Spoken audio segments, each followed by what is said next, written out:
To a new problem solving session, and I'm going to take a few famous examples. As you can see,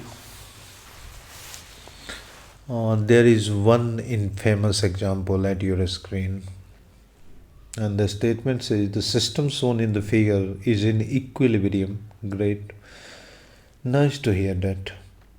With what force F must the block of mass M2 be acted upon from above? We have to press the things so that after the spring is released, the block of mass M1 jumps off from the support. This is good. Though, in any case, in order for the block of mass M1 to be separated from the support, we need a force greater than, or in the limiting case, equal to M1G, and that is the weight of the block M1, block of mass M1 that is in contact with the support. इसको just release करना है, support से हटाना है. So we will be needing to apply a force equal to its weight on it. सो मैंने press कर दिया, right. I pressed, then left them. whatever will happen, a spring is already in compressed state in this case, and फिर ये ऊपर उठेगा कुछ. A spring will get or stretched, finally it will get elongated, और उस समय इस elongated spring को M1 पर M1G का force लगाना पड़ेगा. I do think like this, but I'm not going to solve this problem I'm talking about in this manner. I'm going to make some this different kind of arrangements, because it came once in my mind that spring force is a linear force. Hooke's law, it obeys. We have springs that can obey Hooke's law, and Hooke's law just suggests that the spring force is a linear force, so you must be following principle of superposition.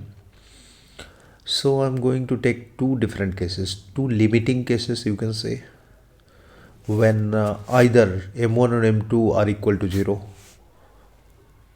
दोनों में से कोई एक 0 है, ऐसा कोई case मैं लेने जा रहा हूँ. मान लो कि फर्स्ट केस अजीब तरीका है ये. मान लो in case 1 I taken M2 is equal to 0 and M1 is not equal to 0. तो इस केस में if M2 is not equal to 0, that means the spring is an undeformed state initially. कोई नहीं है उसको प्रेस करने के लिए. तो मैं सही सोच रहा हूँ कि तब मुझे ही पकड़ करके M2 वाले एंड को उठाना पड़ेगा. And if I apply a force equals M1G on the spring पर इतना ही फोर्स मैं लगाऊंगा. स्प्रिंग पर जितना फोर्स मैं लगाऊंगा वो M1 के पास पहुंच जाएगा, क्योंकि spring is itself of negligible mass. तो अगर मैं स्प्रिंग पर M1G का फोर्स लगा करके उसको स्ट्रेच करूं, चाहे वो जितना स्ट्रेच हो, इससे मुझे कोई मतलब नहीं. स्प्रिंग पर फोर्स अगर मैं M1G लगाऊंगा तो M1 will jump off the support, I think so. So in this case I am getting force that will be equal to, I will be needing the force simply equal to M1G. And in the next case, if M1 is equal to 0 and M2 is not equal to 0, next case में M1 is equal to 0 and M2 is not equal to 0, right. पहले केस में M2 को 0 लिया था मैंने, right. I am on right track. So in this case, second case, M1 is equal to 0, this is equal to 0 and M2 is not equal to 0. That means यहाँ कुछ है ही नहीं, and spring will be compressed, deformed state. और अगर मैं simply spring को deformed state से अनडिफॉर्म्ड स्टेट में ला दूं, तो फिर इस स्प्रिंग का नीचे वाले सपोर्ट से कोई कांटेक्ट बचेगा नहीं,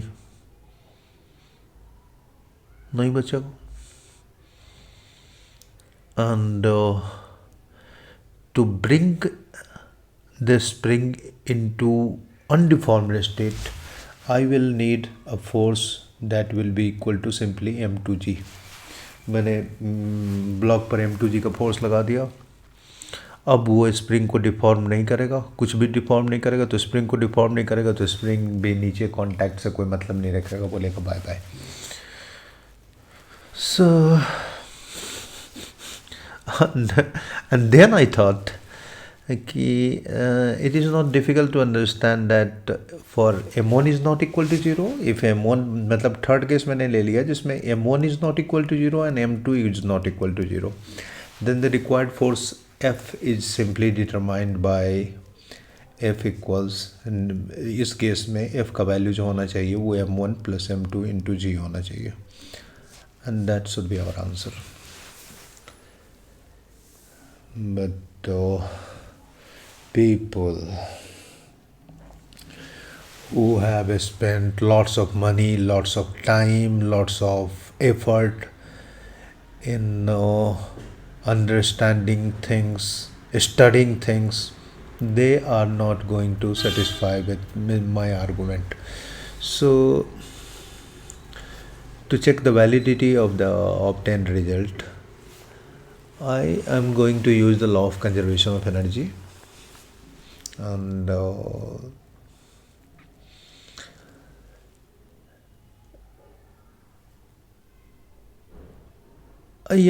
I'm going to solve like any learned person, not a person like me, should have used. और इसके लिए मैं ये बोलने जा रहा हूँ कि सबसे पहले मैं ये सोचने जा रहा हूँ कि मान लो कि अनडिफॉर्म्ड लेंथ स्प्रिंग का एल नॉट था, स्प्रिंग बिल्कुल भी कहीं कुछ किसी से कनेक्टेड नहीं था, ओरिजिनल लेंथ स्प्रिंग का, natural length, that is what we use to call is L naught. And then जब स्प्रिंग को एडिशनल फोर्स एफ जो ऊपर से लगाना है वो लगा करके, and by the weight of the upper bar that is m2g, ये दोनों मिल करके स्प्रिंग को कंप्रेस करके उसके लेंथ को L बना देते हैं, मतलब F और m2g दोनों मिल करके स्प्रिंग के लेंथ को L पर ला देते हैं।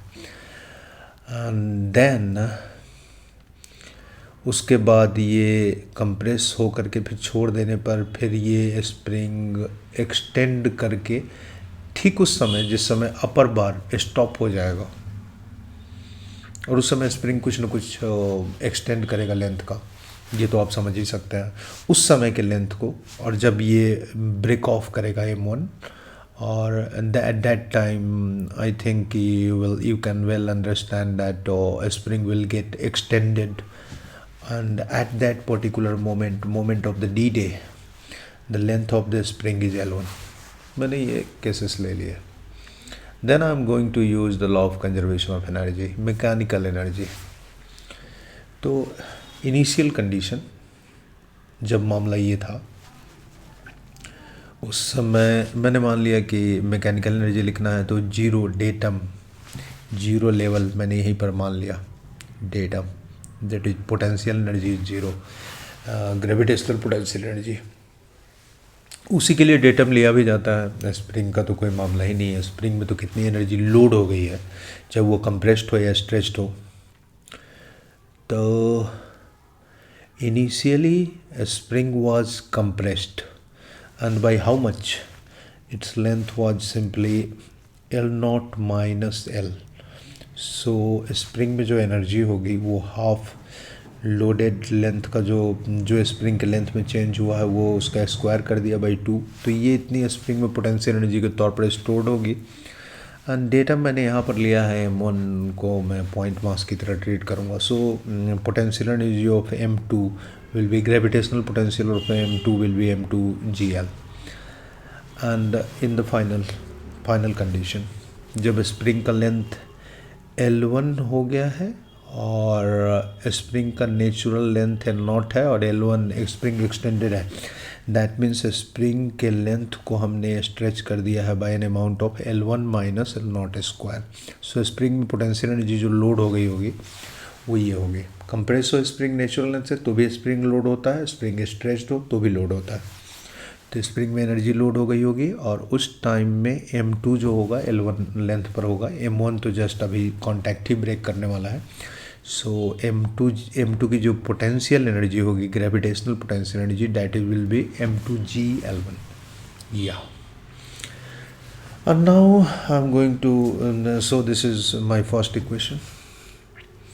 Yeah, and now I'm going to consider the equilibrium of the state described with a compressed spring, and in that case equilibrium के इक्वेशंस फोर्सेस के टर्म में लिखे जाते हैं। तो वो मैं लिखूँगा नेट फोर्स 0 है तो M2G लग रहा और प्लस F लग रहा। स्प्रिंग मतलब ब्लॉक, ऊपर वाले ब्लॉक M2 पर, M1 पर तो सोचना नहीं, M2 पर M2G लग रहा है और F भी नीचे की ओर लग रहा है और इस फोर्स को काउंटर बैलेंस कर रहा होगा स्प्रिंग फोर्स जो ऊपर की ओर लग रहा होगा, and that will be L0 minus L, क्योंकि स्प्रिंग इतने ही लेंथ से उस समय कंप्रेस्ड है। And I am going to write this equation 2 and the condition of the lower block breaking off from the contact or support, और इस moment पर अपर ब्लॉक स्टॉप कर गया है। उस समय लोअर ब्लॉक पर जो फोर्सेस लगेंगे वो ऊपर की ओर लगेगा M1G, और M1G का वैल्यू होना चाहिए KL1 माइनस L के बराबर होना चाहिए। And this is equation 3। Use 1, 2 and 3 together and you will get my answer, that was F equals M1 plus M2 multiplied by G. You will get your answer. तो ये method हो गया जिस method से हम लोगों को सिखाया जाता है, पढ़ाया जाता है, और वो मेरा बकवास मेथड था जो मैंने किया। And it is always working because principle of superposition supports it. So thank you for watching.